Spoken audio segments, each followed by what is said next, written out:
teman-teman, perkenalkan nama saya Triana Oleka Sijeni Putri dengan NIM A43220680, program studi budidaya tanaman perkebunan jurusan Produksi Pertanian Politeknik Negeri Jember. Di sini saya akan menyampaikan sebuah informasi atau sebuah materi yang mungkin teman-teman butuhin. Di sini saya akan menyampaikan sebuah informasi tentang bagaimana proses pembuatan gula dari tebu. Seperti yang kita ketahui bahwasannya tebu merupakan salah satu komoditas unggulan baik di Indonesia ataupun di beberapa mancanegara lainnya. Dan kita sebagai manusia yang hidup di ruang lingkup industri rumah tangga tentu tidak terlepas dari yang namanya mengkonsumsi gula. Mulai dari kita memasak, mulai dari kita mengkonsumsi makanan instan, junk food, minuman instan atau makanan dan minuman lainnya, kita tidak akan terlepas dalam kategori mengkonsumsi gula. Menurut Badan Pusat Statistik pada tahun 2022, Indonesia berhasil mencapai angka produksi sebesar 2.041 ton per tahun.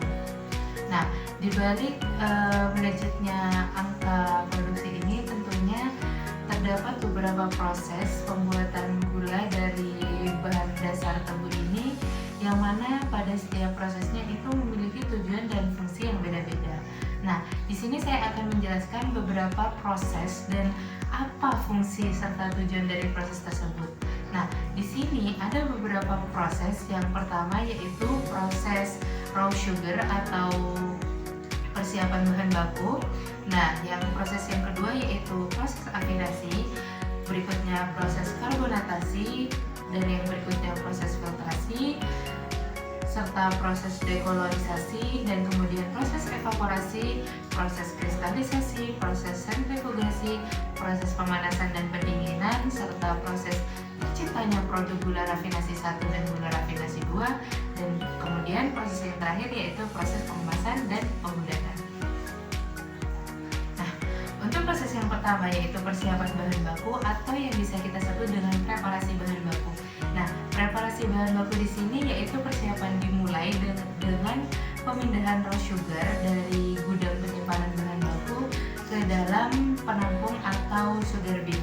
Nah, pemindahan ini tidak semata-mata dipindahkan dengan cara menggunakan tenaga manual atau tenaga manusia, karena dalam proses pemindahan ini gula yang akan dipindahkan atau raw sugar yang akan dipindahkan itu dalam satuan yang cukup banyak, sehingga pada proses pemindahan ini dibutuhkan suatu alat yang bernama belt conveyor. Nah, berikutnya dalam proses preparasi bahan baku ini tidak hanya persiapan atau pemindahan raw sugar saja, tetapi juga terdapat proses penimbangan, yang mana proses penimbangan ini bertujuan untuk mengetahui berat bahan yang akan diproses dan untuk menghindari kelebihan kapasitas mesin. Nah, seperti yang kita ketahui bahwasannya apabila suatu mesin itu diberi bahan baku atau sesuatu yang melebihi kapasitas yang memang mesin itu memumpuninya, maka mesin itu tidak akan dapat berjalan sebagaimana mestinya. Sehingga apabila mesin tersebut tidak dapat berjalan sebagaimana mestinya, proses pembuatan gula ini tidak akan berjalan sesuai dengan apa yang kita harapkan. Nah, untuk proses yang selanjutnya yaitu proses afinasi. Nah, proses afinasi di sini merupakan salah satu proses penghilangan lapisan molasses atau lapisan tetes yang melapisi kristal gula. Dalam proses afinasi ini terdapat 3 tahap, yaitu tahap yang pertama campuran atau milling, tahap yang kedua yaitu pembentukan afinet magma, terus yang tahap ketiga yaitu peleburan raw sugar.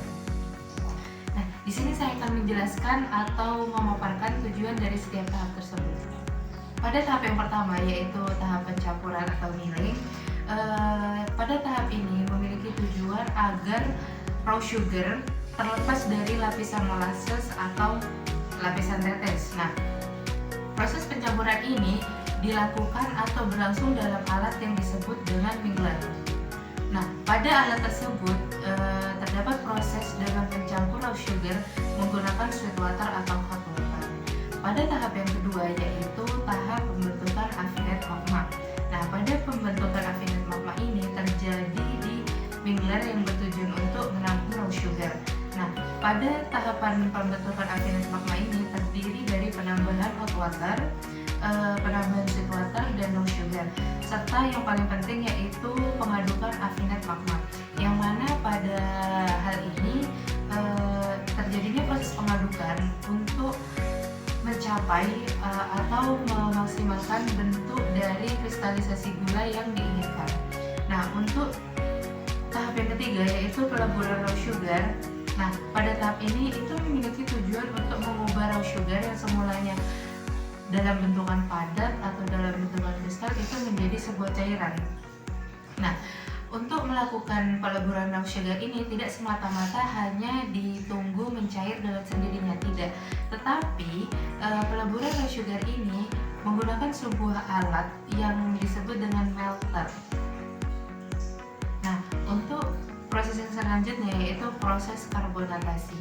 Nah, proses karbonatasi di sini merupakan suatu proses pemurnian menggunakan susu kapur dan CO2. Nilai hasil defekasi yang dimurnikan dengan cara melakukan penambahan gas CO2.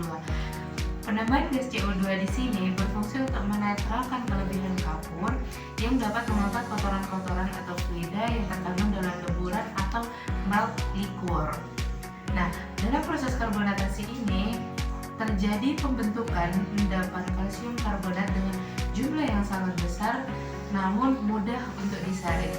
Proses karbonatasi ini terjadi pada dua tempat, yaitu yang pertama reaction tank, terus yang kedua yaitu karbonator 1, 2, dan 3. Proses yang selanjutnya yaitu proses filtrasi, yang mana proses ini bertujuan untuk pemisahan antara endapan dan filtrat yang bersih, sehingga pada proses filtrasi ini memiliki tujuan penting untuk mencapai atau menghasilkan sebuah filtrat yang bersih untuk dilakukan proses yang lebih lanjut. Nah, pada proses filtrasi ini dilakukan menggunakan alat yang bernama rotary leaf filter, yang mana pada alat ini melakukan penyaringan raw liquor menggunakan saringan yang berlapis-lapis dengan cara mengalirkan larutan dari lubang inlet dilewatkan pada saringan, kemudian dialirkan menuju lubang outlet.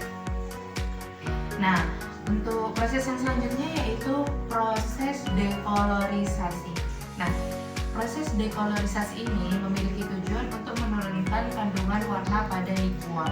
Nah, pada proses ini yaitu proses penurunan kandungan warna, yang artinya mengubah warna liquor yang semula memiliki warna yang cukup keruh menjadi cairan yang dihasilkannya itu menjadi liquor yang memiliki warna yang jernih dan bersih. Nah, proses liquor ini dilakukan pada tangki EIR yang memiliki kepanjangan ion exchange resin, yang mana pada proses ini yaitu melakukan proses penghilangan warna menggunakan resin yang punya sifat-sifat menyerap zat warna dengan prinsip pertukaran ion. Menurut saya, metode dekolorasi ini merupakan metode yang digunakan karena terdapat sifat beberapa zat warna yang terkandung seperti melanoid, melanin, karamel, dan ketiga zat tersebut itu mempunyai sifat anionik yang dapat diserap menggunakan resin. Nah, untuk proses selanjutnya yaitu proses evaporasi, yang mana proses evaporasi ini merupakan salah satu proses penguapan air dalam fine liquor sehingga dicapai thick liquor bricks yang dilakukan secara bertahap. Nah, untuk evaporasi di sini sendiri memiliki tujuan untuk menurunkan kadar air dan meningkatkan kadar bricks. Semakin kecil kandungan air yang terkandung dalam bahan, maka akan semakin tinggi kandungan bricks yang ada di dalam bahan. Peningkatan bricks ini bertujuan untuk mempercepat atau mempermudah proses kristalisasi yang terjadi dalam vacuum pen. Nah, pada proses evaporasi ini menggunakan dua alat. Alat yang pertama yaitu triple effect evaporator, dan yang kedua yaitu flat heat exchange. Untuk proses selanjutnya yaitu proses kristalisasi, yang mana pada proses kristalisasi ini merupakan salah satu proses pengkristalan gula. atau sukrosa untuk mendapatkan kristal sebanyak-banyaknya. Bentuk kristal ini merupakan salah satu bentuk yang dapat kita temui pada gula-gula umumnya yang tersebar banyak di pasaran. Nah, dengan kata lain, kristalisasi bertujuan merubah molekul sukrosa dalam fine liquor menjadi kristal gula dengan kehilangan minimum dan proses sesingkat mungkin. Prinsip kristalisasi sama halnya yang terjadi pada evaporator, yaitu proses pemanasan atau penguapan dengan mengalirkan panas pada balai. Nah, setelah proses kristalisasi dilakukan proses sentrifugasi. Proses sentrifugasi ini juga bisa disebut dengan pemutaran dryer and cooler dengan alat yang disebut sentrifugal. Pada proses sentrifugasi ini terjadi pemisahan gula kristal dan molasses atau lapisan tetes menggunakan gaya sentrifugal yang dihasilkan dari putaran agigator, sehingga molase atau lapis tetes ini akan terpisah dengan kristal gula secara sendiri. Nah, pada akhir proses sentrifugasi dilakukan pencucian dengan hot water yang berfungsi menghilangkan molasses yang masih tersisa pada kristal gula.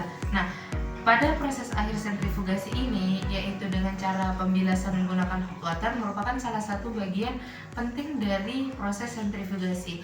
Karena setelah dilakukannya proses sentrifugasi, ini tidak menutup kemungkinan tetap adanya molasses atau lapisan tetes yang masih menempel pada kristal gula, sehingga dengan pemberian atau pembilasan menggunakan hot water ini itu bisa menurunkan atau meminimalisirkan kandungan atau molasses atau lapisan tetes yang masih menempel pada kristal gula lainnya.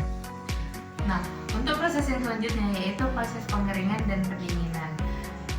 Untuk proses pengeringan di sini bertujuan agar gula tidak menggumpal atau mengeras saat disimpan. Selain itu, pengeringan juga bertujuan untuk mencegah kerusakan secara mikrobiologis dan kimia dan agar gula tetap bersifat free flowing. Sehingga proses pengeringan ini merupakan salah satu proses yang cukup penting dalam proses pembuatan gula. Karena apabila gula tersebut dalam keadaan kering yang sempurna atau kering sesuai dengan apa yang diinginkan, maka daya simpan yang akan dihasilkan oleh gula tersebut akan jauh lebih lama daripada biasanya. Sehingga menurut saya proses pengeringan ini merupakan salah satu proses yang cukup penting untuk menghindari kontaminasi ataupun gangguan mikrobiologis dari luar, sehingga atau demi menjaga keamanan serta kenyamanan konsumen dalam mengkonsumsi gula ini. Untuk yang selanjutnya yaitu proses pendinginan. Setelah melakukan proses pengeringan, maka gula akan melewati proses pendinginan yang dilakukan untuk menurunkan suhu gula hingga mencapai suhu kamar hingga suhu menyentuh angka 27-30 derajat Celcius. Nah, setelah melewati beberapa tahapan proses sebelumnya, maka terciptalah sebuah produk gula yaitu gula rafinasi 1 dan gula rafinasi 2. Terdapat perbedaan yang tidak begitu jauh, tetapi pada gula rafinasi 1 dan gula rafinasi 2 ini dibedakan berdasarkan warna dan bentuk. Karena gula rafinasi 1 itu cenderung memiliki warna yang lebih putih dan ukuran partikel yang lebih kecil.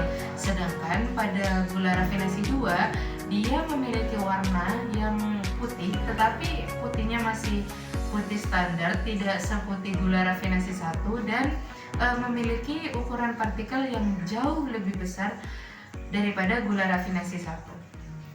Nah, sampai akhirnya kita sampai pada tahap yang terakhir dalam proses pembuatan gula, yaitu proses pengemasan dan penggudangan. Seperti yang kita ketahui, suatu kemasan dalam produk merupakan salah satu hal yang cukup penting untuk menjaga daya tahan secara fisik ataupun mikrobiologis dari produk tersebut. Karena apabila kemasan yang digunakan baik, maka daya simpan dari produk tersebut akan relatif lebih lama. Nah, untuk pengemasan gula ini memiliki tujuan untuk mencegah kerusakan fisik gula rafinasi akibat pengaruh dari luar. Nah, pengaruh dari luar yang lebih dominan di sini yaitu mungkin adanya kontaminasi dari areal penyimpanan gula tersebut ataupun penerimaan intensitas cahaya matahari langsung secara berlebihan. Karena pada dasarnya apabila gula tersebut itu mendapatkan suatu intensitas cahaya matahari langsung yang cukup tinggi, maka gula tersebut akan meleleh sehingga merusak kondisi fisik dari gula tersebut, sehingga konsumen akan menikmati gula tersebut dengan cara yang tidak nyaman dan tidak terjamin. Mungkin konsumen akan merasa bahwa kebersihan dari gula tersebut tidak terjamin karena dari kemasannya saja bisa seperti kayak bisa tidak bisa melindungi produk tersebut, sehingga mungkin dari konsumen mempunyai pemikiran bahwasannya produk ini itu merupakan salah satu produk yang gagal untuk disebarluaskan. Nah, untuk kemasan dari gula tersendiri ini ada beberapa rekomendasi, yaitu kemasan primer plastik jenis polipropilen dan kemasan sekunder berupa karung plastik. Nah, setelah dilakukannya pengemasan akan ada proses penyimpanan atau penggudangan yang bertujuan. Pada proses ini memiliki tujuan atau memiliki fungsi untuk menyimpan dan menghindari kerusakan gula rafinasi yang telah disusun di atas palet. Nah, sedangkan penggunaan palet sendiri itu selain untuk memudahkan produsen dalam menghitung jumlah produk yang sudah dihasilkan, juga bertujuan untuk melindungi produk dan kontaminasi yang disebabkan kemasan menyentuh lantai secara langsung. Nah, itu merupakan beberapa proses dari awal sampai akhir terkait tentang proses pembuatan gula dari tebu. Nah, setelah apa yang sudah saya paparkan barusan, dapat kita simpulkan bahwasannya mulai dari awal hingga akhir proses tebu itu sangat diperhatikan kebersihan, kesempurnaan fisik tebu tersebut, sehingga dari beberapa proses yang sudah dijalani itu dapat menghasilkan sebuah produk yang memang layak untuk disebarluaskan. Sehingga pada beberapa proses tersebut dapat kita ketahui bahwasannya dari sekian banyak proses itu memiliki fungsi serta tujuan yang berbeda-beda secara sendirinya. Mungkin itu saja yang bisa saya sampaikan untuk informasi terkait atau seputar proses pembuatan gula dari tebu. Kurang lebihnya mohon maaf apabila ada salah kata ataupun sebuah perucapan yang kurang untuk